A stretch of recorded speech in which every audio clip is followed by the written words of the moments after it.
excellence in sports entertainment.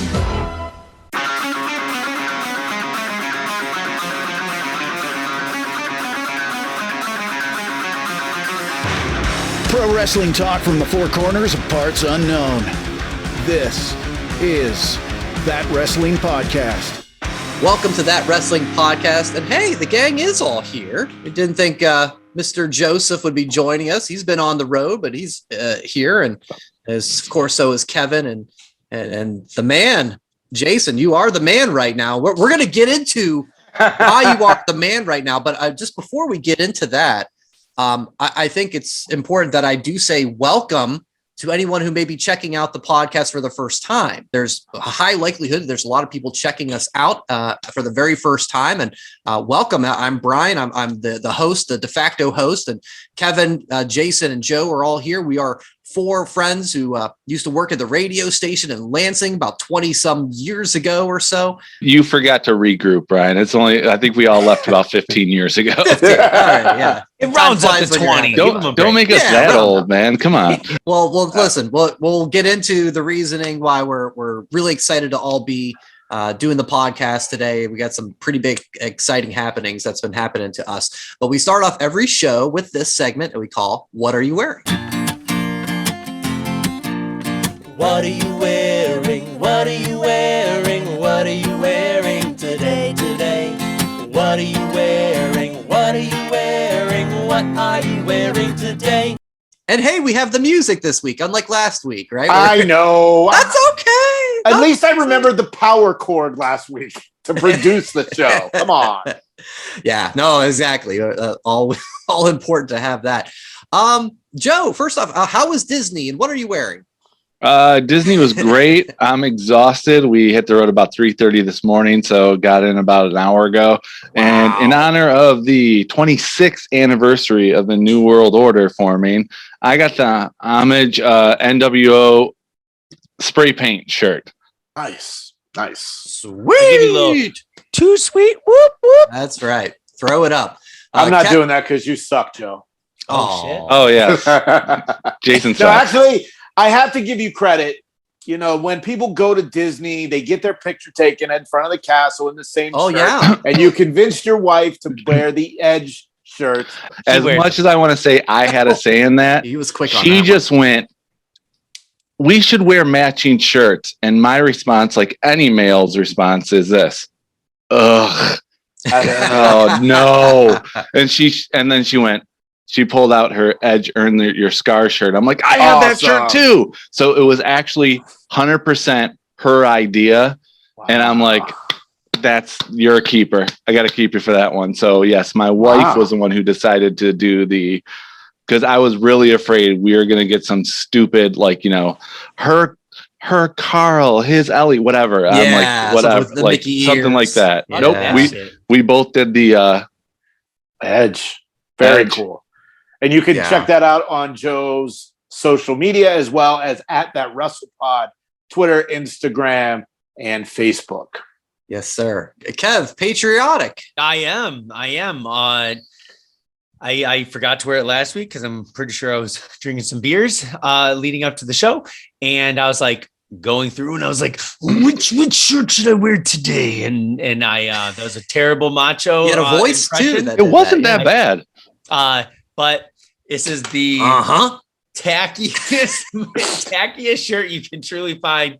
I hope it's macho holding sparklers, macho America. I love that T-shirt. I think I got it from Hot Topic a couple years ago when they were doing like massive deals, like two buy two get one free. But I think it was like $10-12.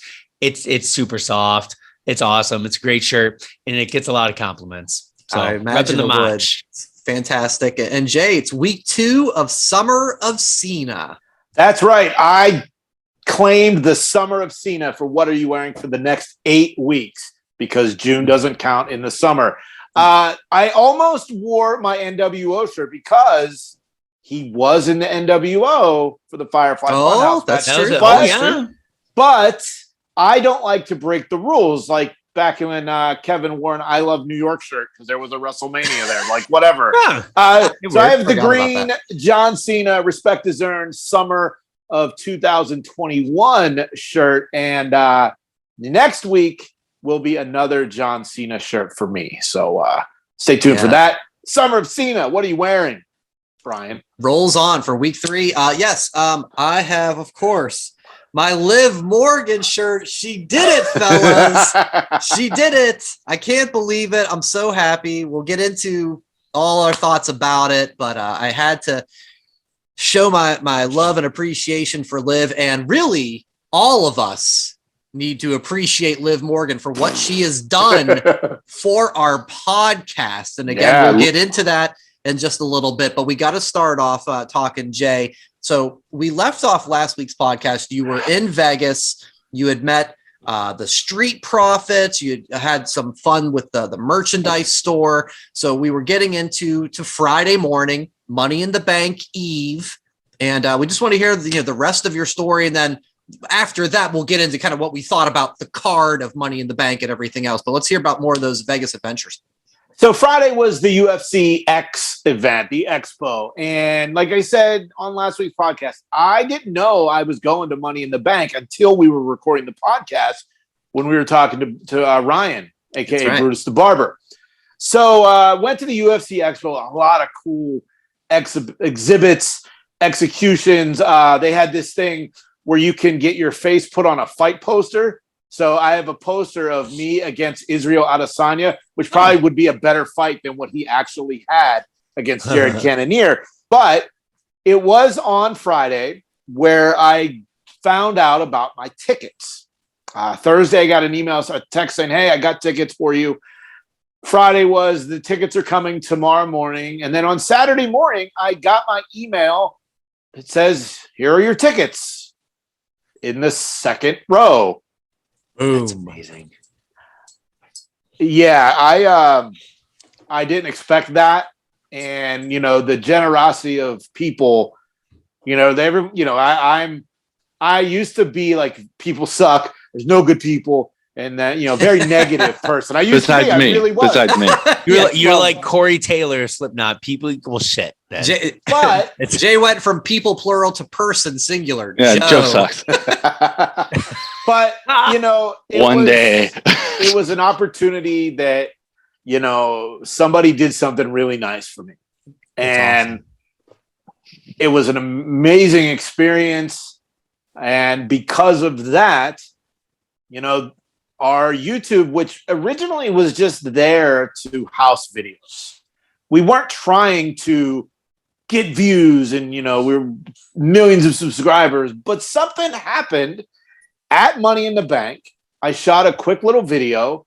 I put it up on YouTube, and I didn't think anything of it until Sunday morning when Brian sent a screenshot. Now, prior to that, I think our most viewed video was maybe like 900. And then our subscribers at the time, I think was like 64. I thought it was like 80. Yeah. Oh, well, whatever. Yeah. The screenshot was 50,000 views, 700 subscribers. And that's when things got interesting. I was 2 feet away from Becky Lynch losing her shit after the Money in the Bank match. That is the video that got it started. You could say Bex took us to the big time. Yeah, well said. Yeah, no, yeah. I'll go with that.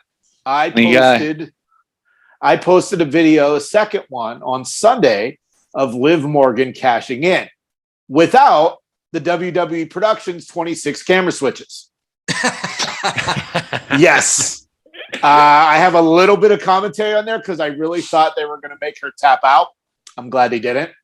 And as of recording, that Liv video is teetering around 900,000 views. Yeah, amazing. Insane. And our subscribers went from whether it was 63 or 81 or whatever we thought it was Saturday night. We are now at 3,300 subscribers on our YouTube channel at That Wrestling Podcast on YouTube. And if you're watching this and you are a new subscriber, let us know in the comments. Please do. Let us know That's who awesome. you are, where you're from, why you think Joe sucks, and what you thought of Money in the Bank. Let us know all of that in the comments. It is wild because a week ago, right? We were wanting 100 to get that custom URL. A week ago. By the way, we're still looking for 100 viewers, 100 subscribers. That was the goal by SummerSlam. Yes. Man, unreal. Now, Brian, when you saw those counts, what did you think? Yeah, so Sunday morning, and I just, refreshed the YouTube page because that's a fun thing to look at. And I immediately texted you guys, I think in all caps, like, guys, holy fucking shit. The Becky Lynch video was at 50,000. And it just like made me like, wait, what just happened? Because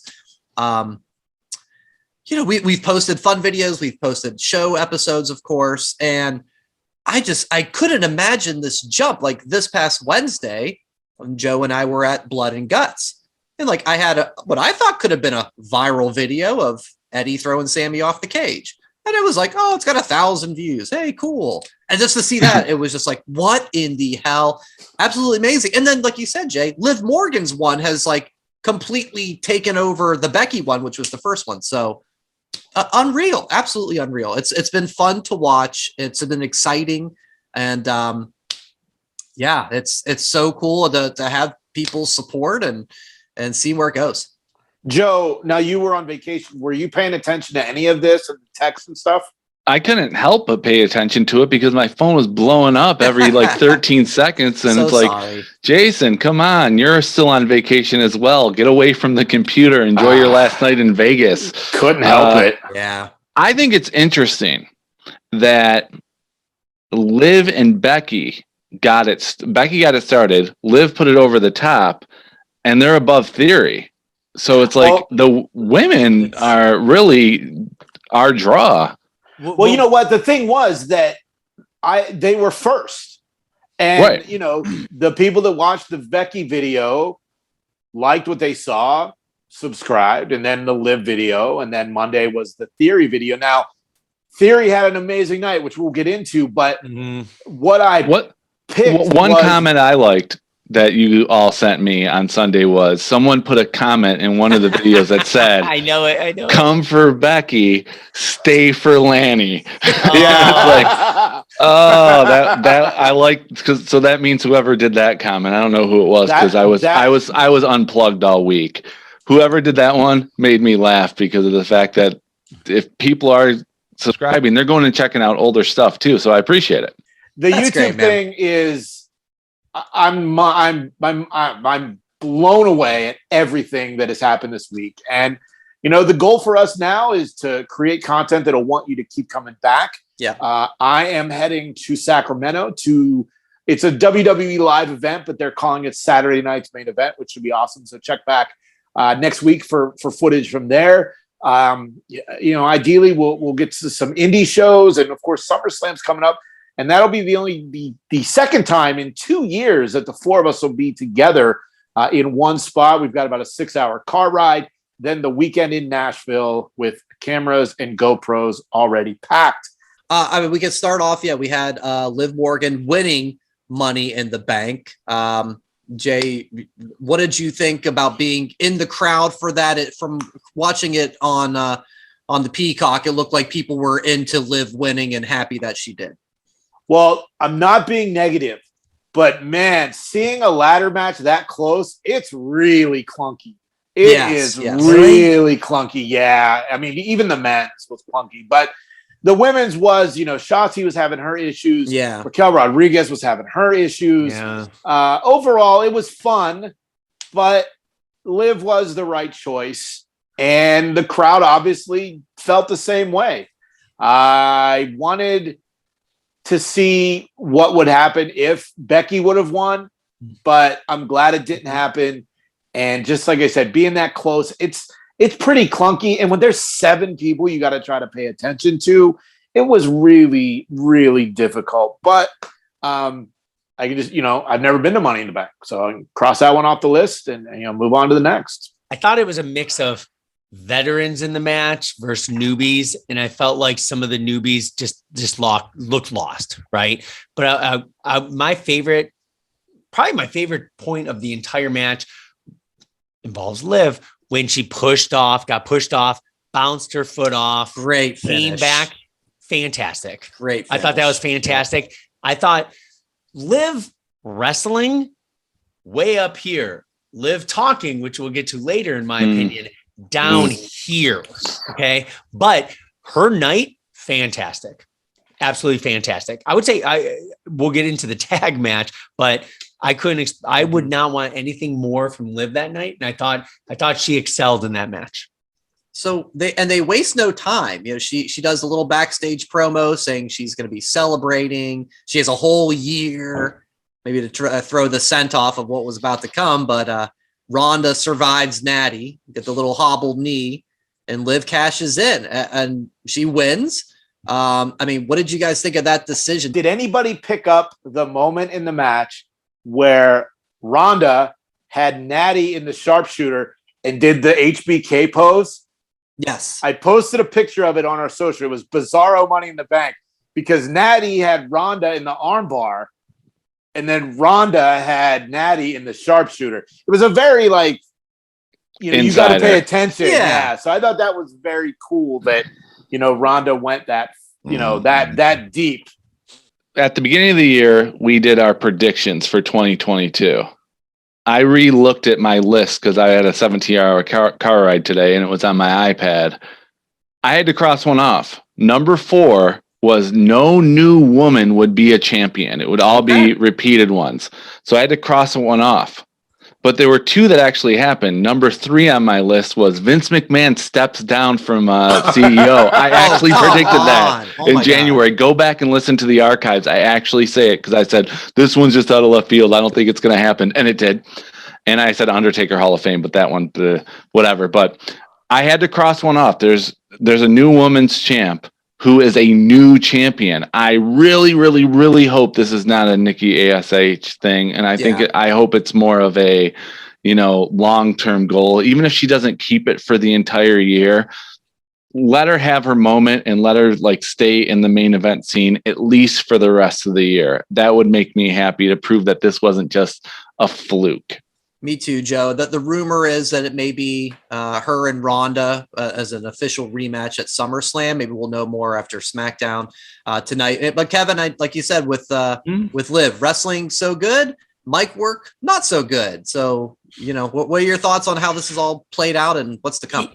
I will say I read a quote from Ronda, and she's very selective in the comments she makes, and she said she told WWE upper management she will only lose to the person who has the most heart in the women's locker room.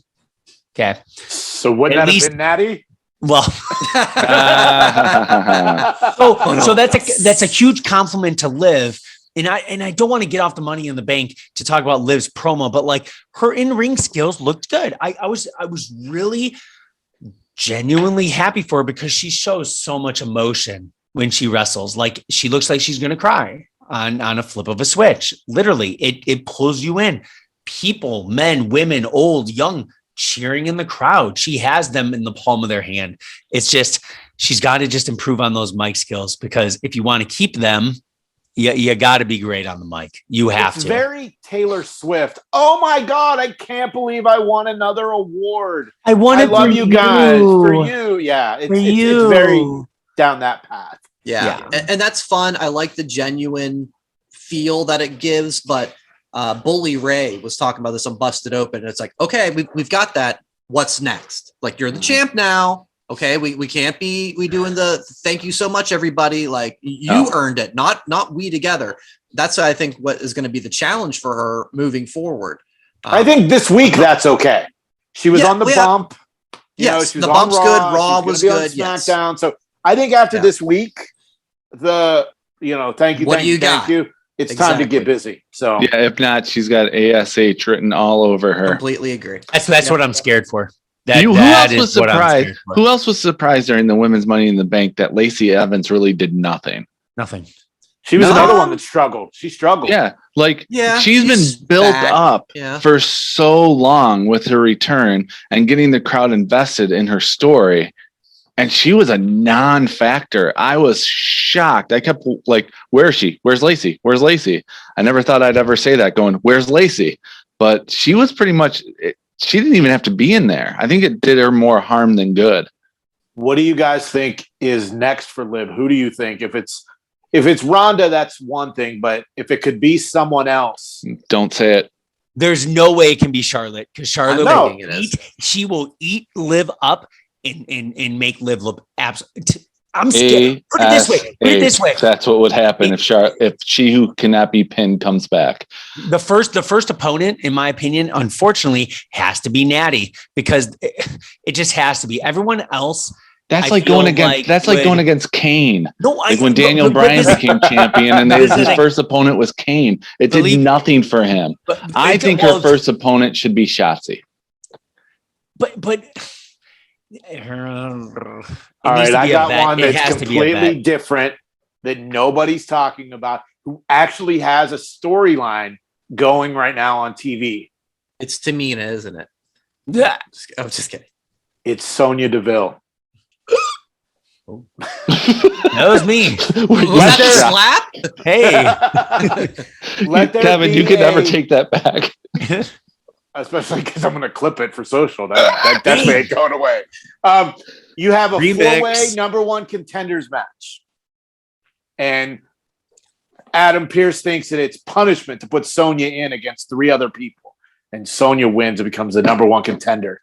I'm not saying she beats Liv, but it's a story that hasn't happened with someone who is very credible and needs a story other than Adam Pearce.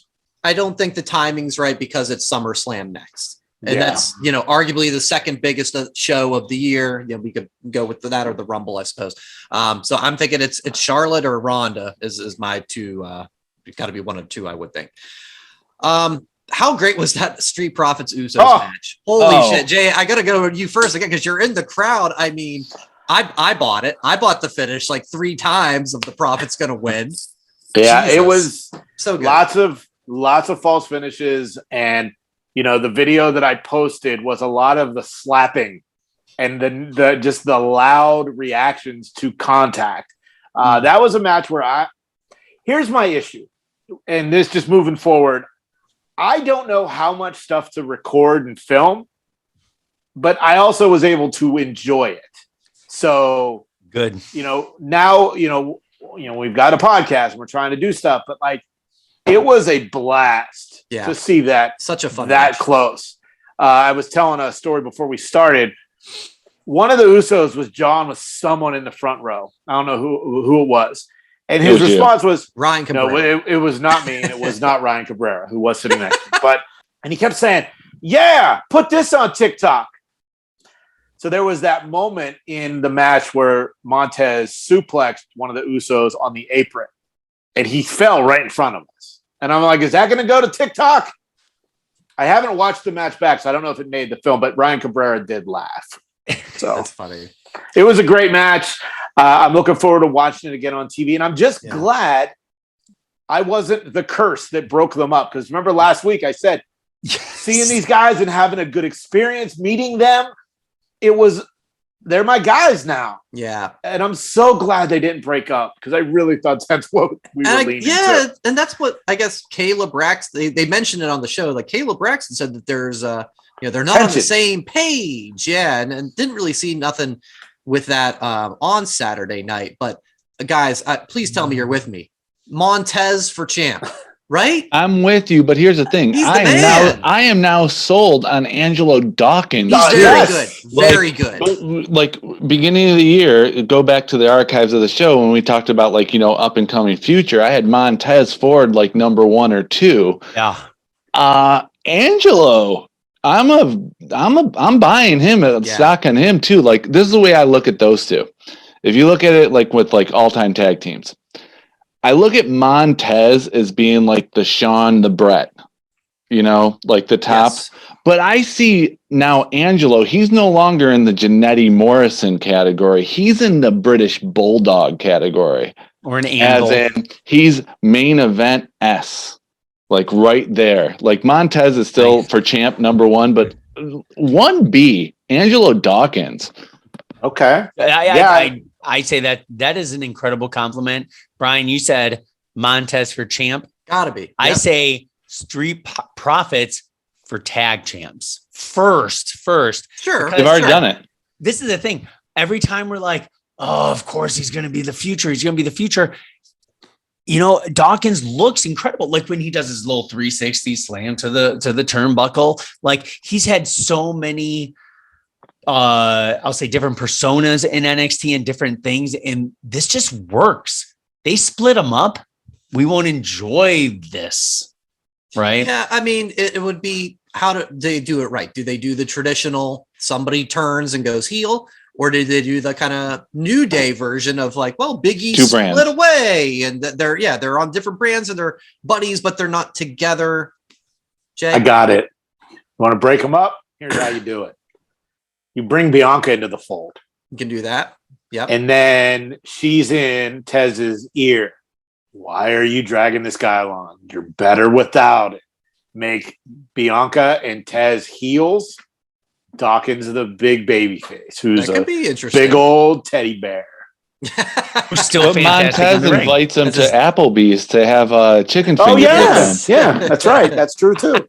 Jason, I like your idea, but I think that having a woman in between, that's been done before. That's been done to death. But everything else in wrestling's been done too.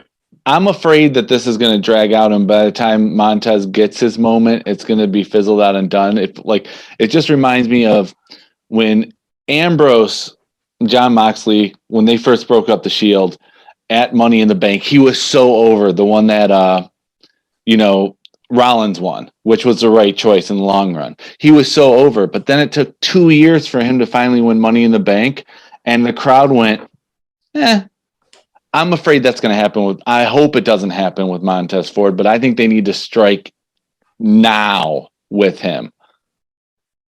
I know my excitement, it was pretty decently high for Money in the Bank. And I would say my expectations were exceeded, right? What was on paper versus how the overall event and the enjoyment. What did you guys think? Do you guys think it underwhelming from what you wanted, overwhelming, or exceeded, underwhelmed, like met expectations overall? For a show that didn't have Roman Reigns, that was an A+ show. Yeah. I thought it was fantastic. I always love, Money in the Bank traditionally has been one of my favorite pay-per-views. I could understand why they said, let's put this in a football stadium. We can get a big crowd for this. And so, it delivered. And we didn't even get to touch on yet Theory's night. So he has a fun match with Lashley. I really enjoyed that. Loses the U.S. title, and he kind of gets added to the Money in the Bank, Adam Pearce, and he ends up winning. I didn't like how it came about. I don't like that. Hey, you already wrestled in the same night. You lost it. And then you're going to come in. You were okay in the Royal Rumble when someone came out at number 30 after losing their championship earlier in the night. No, I wasn't. I hated that. I loved it. I hated that. Somebody was. It's like, because I remember that episode. You guys gave me. Yeah. But no. So again, end result. Yeah, fine. Theory. He's a great choice. He's clearly the future. He's got a little bit of everything to go about it, but I wasn't a fan of the execution, and I wonder what you guys thought about it. I have a question for Kevin on this one, because I know my answer was no. Jason's is no. Brian's is no. When Adam Pearce came out, did you think it was going to be Cody? Kevin? This is the kicker. This is the kicker. There was still a little piece of me who thought just somehow, but I'm like, okay, how could he be so protected if he came out? That's but the dude is out of his mind. Like, he gave you the answer I wanted. There was a little bit of hope. I'll say of hope that it would have happened. There was a little bit, Joe. I won't lie. Okay. There was 0%. It was Cody. I thought it could have been John Cena. I'm not going to lie. Yeah, that could have been. Pierce came out, I thought Cena because I think that would have blown the roof off the place. But I'm all right with Theory being added. It makes sense. He's the teacher's pet. Yeah, I guess I would have liked to see maybe even Vince come out on it. Maybe Vince was already on the walk to MGM across or wherever it was across to T-Mobile for UFC, T-Mobile, right? Like you, Jay. So who knows? Well, no, they were in a town car. I walked. They didn't walk. They were in a fucking town car. Yeah. So I guess we could go on to Raw then, because talk about Theory. I guess a bit of surprise from what we initially thought of, like, hey, probably Theory and Cena at SummerSlam. But no, we're getting a Lashley rematch. And I believe he says he plans on cashing in that night. It's just chitter chatter. We'll see what actually happens. I mean, you guys disappointed that we're not getting Cena, it appears? I am. I really wanted to see John Cena again, mainly because I have reincarnated the summer of Cena for this podcast. Yes. And I think that would make a great exclamation point for the end of the summer of Cena, but no luck. But who knows? Maybe we will still get it. Let's see how it plays out. Joe?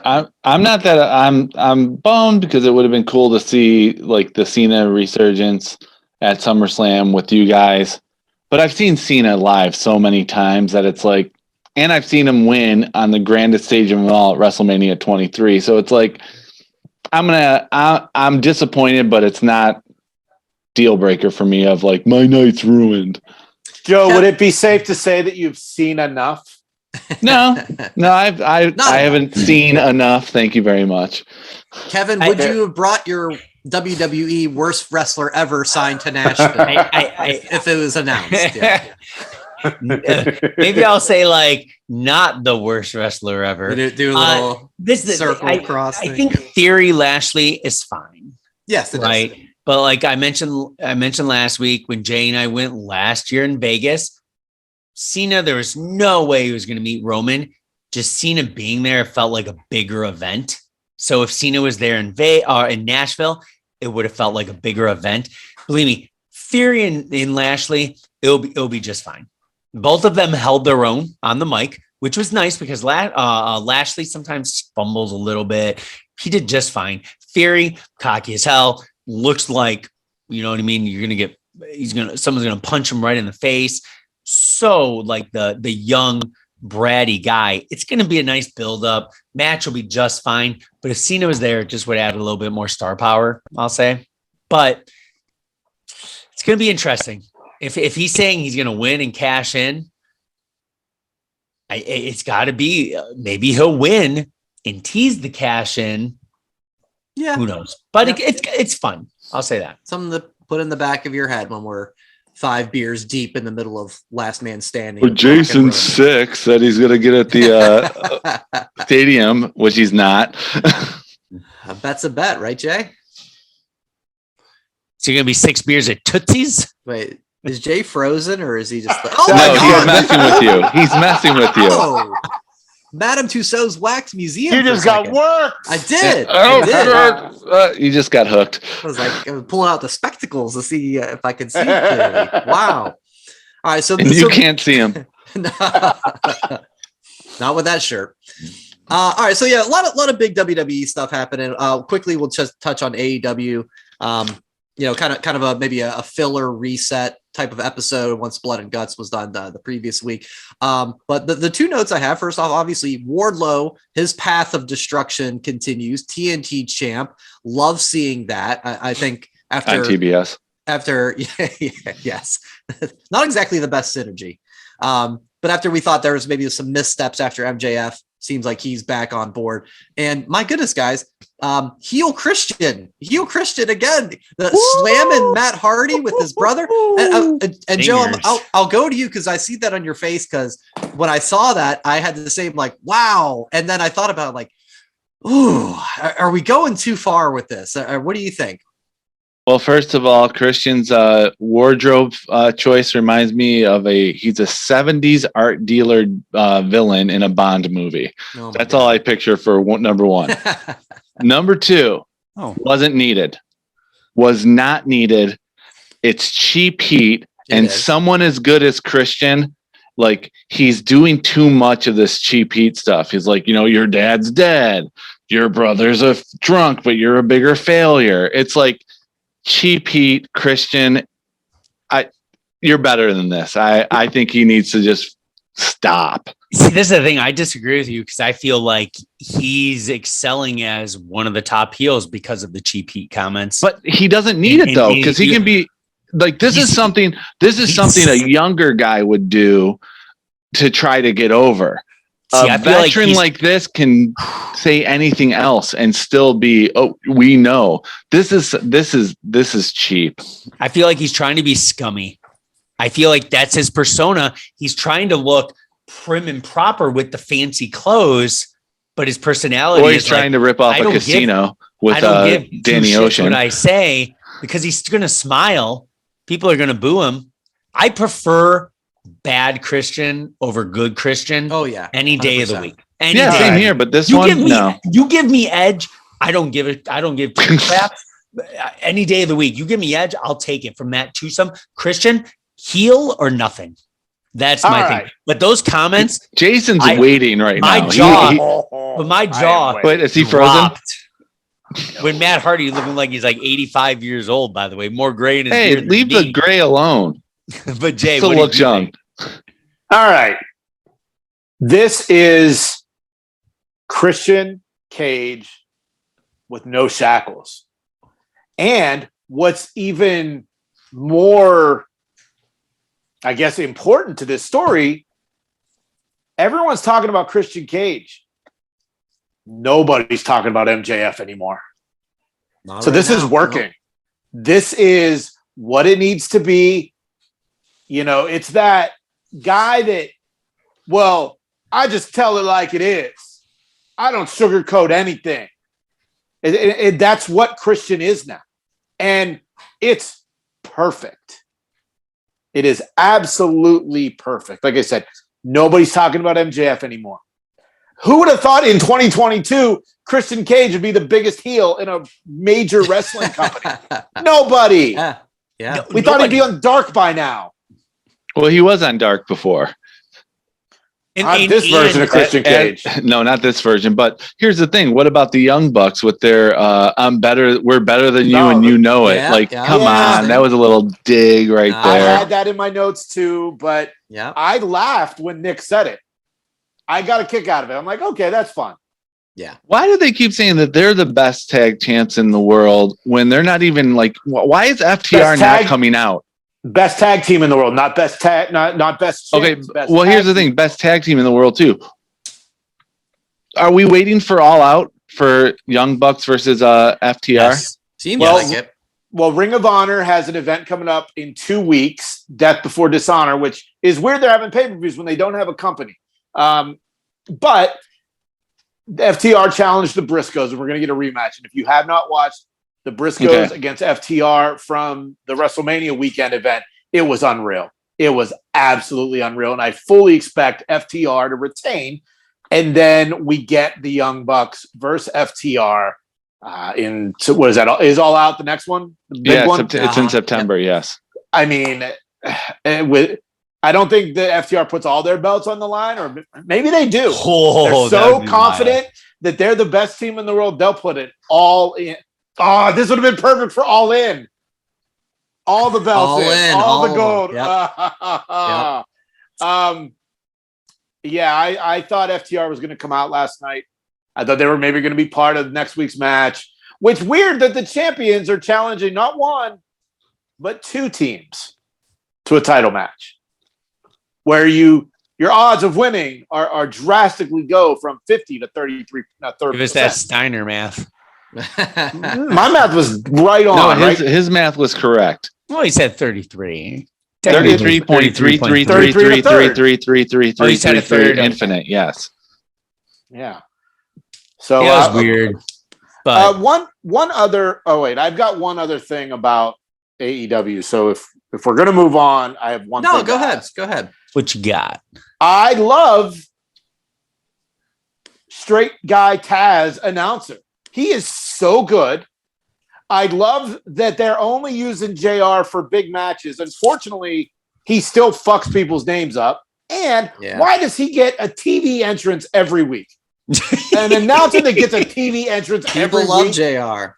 I love accuracy, being correct, getting people's names right. He said something in that blood and guts match, because I did finally get back to that. Was it Hager that got thrown through the table in between the two rings? Oh, when it was the other way and it looked awkward. Yes. JR says on commentary, somebody get the tables. They already got the tables. He already went through the tables. Why do you need to tell somebody to get the table? Oh my God. Maybe he thought Devon was coming through the crowd. Man. I don't understand. I love the less is more with JR. He doesn't need a TV entrance. And Taz, no more Team Taz bullshit. Taz announcer is fucking Money. A+ with Excalibur. Quality. Yep. Yeah. All right, that's all I got for AEW. All right. Transition from there. So I realized we were at like the halfway point of the year. Joe, you kind of talked about that. You went back and looked at like your predictions for the year, and I thought we'd just have a quick little roundtable about just what's kind of been the mid-year things that Twippies. Yeah, not the mid-year Twippies per se, but yes. But just things that have Early stood out to nomination. you. Yeah, things that have stood out to you, whether it's wrestlers, stories, feuds, surprises in and out of the ring. Who'd like to go first? I'll go first. Go ahead, Kev. I just have 2 or 3 for each, and I'll just run For down. each? Won't make it too much. Highs, I put Cody versus Seth, that trilogy. I don't know truly in recent time how just zeroed in on 2 guys. Just I was a fan. I wasn't cheering for one versus the other. I guess I was. I wanted Cody to win, but realistically, like, it was fantastic. And that Hell in the Cell with Cody's torn pec, just everything around it was just amazing. WrestleMania, I thought, was just a highlight. I thought both nights just excelled. In Punk MJF, I didn't even put the match. I just put the lead up, just the going back and forth on the mic, leading up to all their things. I just thought the mic skills were great. Lows, I put Sasha and Naomi drama. I thought in injuries to a lot of main players, and then debuts with Butch and Ciampa specifically. I just thought it was really weird. Love it. For me, kind of an extension of what you said about with Cody, injuries. God, it seems like there's been so many injuries / not appearing on TV. And I'm like quick on my notes. Big E, Randy, Cody, Punk, MJF, Sasha, Naomi, Omega, Danielson, and Charlotte. That's a lot. That's a lot of talent that have missed significant time this year. Other quick thoughts. It seems like other than a slow start to the year, I thought the Royal Rumble sucked. The Saudi Arabia show sucked. Every other WWE pay-per-view and every other AEW pay-per-view has been fantastic. I think there's been a lot of high-quality wrestling once we got through those 2 clunkers of the Rumble and the Saudi show to kick off the year. And finally, I mean, it's always in the back of my head, and just we'll see what happens, but it's what's going to happen with Vince, right? It's just what's going to happen when this investigation plays out. So it's just, I mean, that'll be the story of the year if it does come to fruition that he is officially done. But time will tell. For me, it's real simple. If I go places, shit happens. Cody, McAfee, Austin, WrestleMania. Yep. MJF's promo at Dynamite. I was there. Punk breaking his foot at Dynamite and then participating in a 6-man with FTR. That was cool. And the latest is this weird promo that popped up on Money in the Bank and Raw this week. Everybody seems to think it's Edge. Mm-hmm. I don't. Do you think it's Bray Wyatt? Yeah, because they showed the lantern and the bug that he had that at his beginning. It's like it was the exact same video clip that he had. What about Kurt Angle's medal and the Latino Heat license plate? What I think it is, Eugene, it's a promo for the A&E documentaries.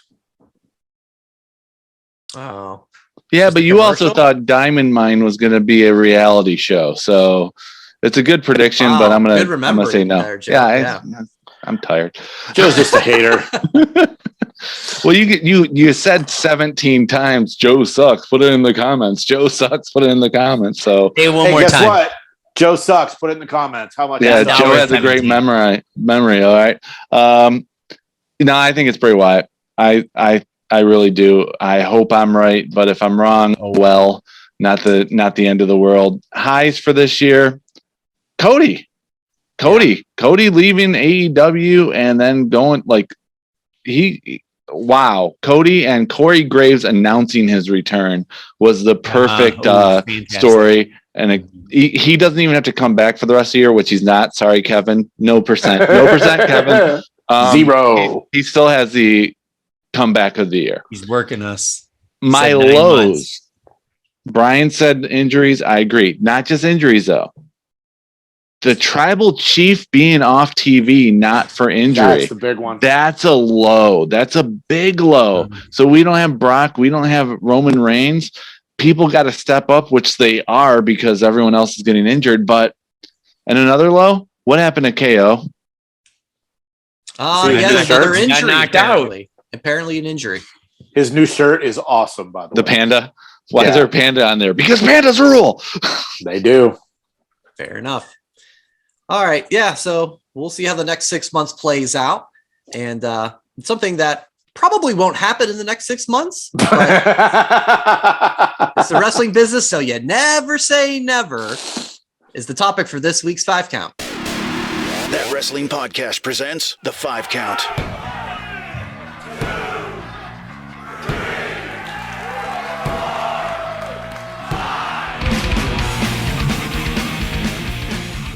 So, Joe, do you even know what I'm talking about? Not a clue. Okay. Perfect. Enjoy it. So, Joe, if you want to skip this one. No, I'll join in. Just have me go last so I can actually hear what it is and write it down real quick. So Joe is the waiter comes to the table for the 3rd time and say, okay, you set for your order and you don't know. And you go to everybody else first. I'll decide by the time you get No. I'll just have me go last. Joe. Yeah, just exactly. tell me what the topic is. I'm like, pop quiz. I didn't study. Oh shit. Pop quiz hot shot. This week's topic, AEW President Tony Khan. He was interviewed on the Ringer's Masked Man show and was brought up about would there be any sort of collaboration, kind of like Forbidden Door, with AEW and WWE. He said, quote, "I'm not sure that's going to happen, but I would be open to talking about that kind of thing. It's not crazy, but it's a bold prediction, sir." So Tony's at least entertaining that to a certain level of degree. So this week's 5 Count, 5 AEW WWE co-promotion matches that we would book. Joe is going last as he goes in his brain and figures that out. Jay, you want to go first? I'll go first. All right. Yeah. I want number 5. This version of Christian Cage versus Edge. That could be a fun. That's nice. Opening match to a pay-per-view. I like it. Number 4, a 6-woman tag match. Okay. Britt Baker, Thunder Rosa, and Jade Cargill against Becky, Bayley, and Charlotte. Like that. Number 3, the Usos against FTR. Straight up. None of the bullshit from like 2 years ago when they were shaving each other's backs and all that bullshit. Number 2, a colossal tag match. Veer and Omos against Saddam Singh and Lance Archer. Oh. Big and finally, head slapping meat. And finally, Orange Cassidy against Chad Gable. That's all the time we have for this week. No, I'm just kidding. Okay, I can respect it. I may not like it, but I respect it. Kev, you want to go next or you want me to go? Yeah, I will start off my number 5. Battle of the top women in my eyes in both Becky versus Britt. I just feel like that match would be fantastic. Both of them are fantastic on the mic and great in the ring. Number 4, Battle of the Rays. Rey Fenix versus Rey Mysterio. I feel I feel like it could be kind of the younger Lucha versus older. Number 3, Jay had the Usos in there. I also do. Usos versus Young Bucks, though. I feel like there could be some shenanigans with the brothers. Like, oh, it wasn't me that was in the ring. It was my brother. And both of them are fantastic. Probably the same reason why you mentioned the tag team you did. 2, Joe, I probably have to throw in MJF versus The Miz.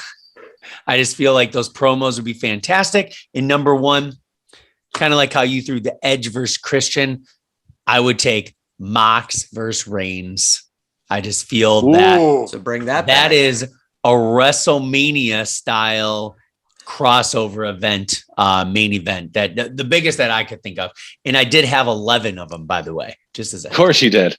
We don't need those. Go ahead, Brian. I have a list. Good work, Joe. Yeah, I have 11. And maybe I should have had 11 because a couple of mine. Your battle royal, the participants, the Dark Order. No, I had number 5 at MJF and Theory, because they're both young guys with a lot of future. So let's have maybe a feud then that they could do also like in 15 years from now, sort of thing. I also had Usos versus the Bucks, just never seen it. Love to see that.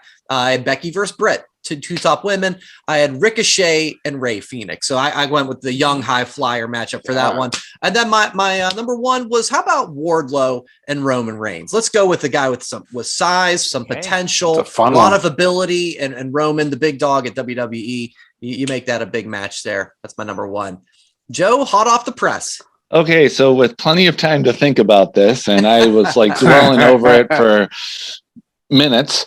Number 5, the Elite of Omega and the Bucks versus the Bloodline of Roman and the Usos. That's a good one. That would just be entertaining and athletic. It would be awesome. Number 4, Sting and Darby versus RK Bro. I would like to see. I would like to see that. I'd like to see Darby and Riddle go at it, and then Sting and Randy Orton, the veterans, in there. Yeah. Number 3, this Forbidden Door type of match, cross promotion, but like teammates from different brands. MJF and Miz as a team versus Jericho and Owens. The promos galore is worth it. Okay, that'd be fun. You got the reunion of the Festival of Friendship. The festival, yeah. Yes. Number 2, everyone keeps saying Britt versus Charlotte, Britt versus Becky. How about Bianca versus Britt? Okay. Just to see Bianca, like the strength and everything. And number 1, Brian, so close. Wardlow's my number 1 pick against Brock. Oh, good. Good choice. And that was my 5 count in 5 minutes. Well done. That is this week's 5 count. Who made your 5 count? Let us know on social media using the hashtag TWP5count. So that'll do it for this week's show. Thank you for listening. Hey, if you've been listening since we started this about 14 months ago, thank you. And if you're a brand new listener from all of our amazing social YouTube viral videos, we thank you as well. Make sure you check us out if you're watching this on YouTube as a new subscriber. Our podcast can be found wherever you get your podcasts, Apple, Spotify, the whole deal. We also, of course, have merchandise.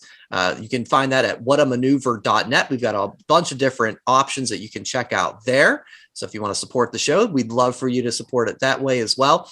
And yes, our YouTube, it's the official name now, Jason, right? It's official because we beat that subscriber count. That Wrestling Podcast on YouTube. It's a beautiful thing. Before we go, I got to shout out Simon Lang. He is a podcast listener who listened to me on a previous incarnation of a podcast I was doing. He lives in Australia, mate. And Sean Ross Sapp posted a picture before Money in the Bank started. Sean Ross Sapp was sitting way behind where I had much better seats than Sean Ross Sapp. How about that? So a little later in the night, I get a notification that says, "Hey, at that WrestlePod at TWP_Jason M. Is that you in the white hat?" on Sean Ross Sapp's post. So thank you, Simon. Out of all the cool stuff that happened to me in Vegas, I really feel like that was the coolest one. I mean, you can plain as day. It's me. You can see me because that exact moment I just happened to be turned, so you can see my face. And yeah, so thanks, Simon. I appreciate you and everybody that's come aboard this week because it's been awesome. Yeah, I don't even have a word other than awesome. Humbling, exciting, awesome, all the above. We can't wait to see what happens next. Thank you so much for listening. Hey, have a great week. And as we watching. Yes. It's not just listening and watching. Yes, of course. The viewers, you see us. We appreciate all of you.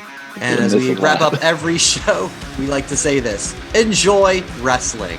Thanks for listening. Follow That WrestlePod on Instagram, Twitter, Facebook, and YouTube. 1, 2, 3, that's it!